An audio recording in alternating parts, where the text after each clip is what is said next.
Hello guys, nandito tayo ngayon sa Camarin. Camarin pa rin. Yan, dapat ganito yung highway para masarap eh.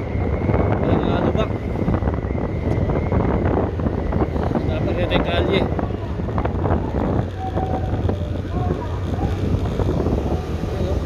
Ganito, hindi sana maayos.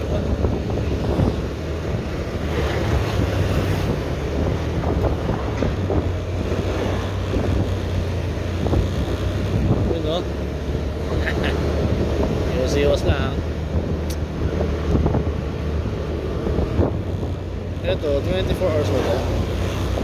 24 hours dyan.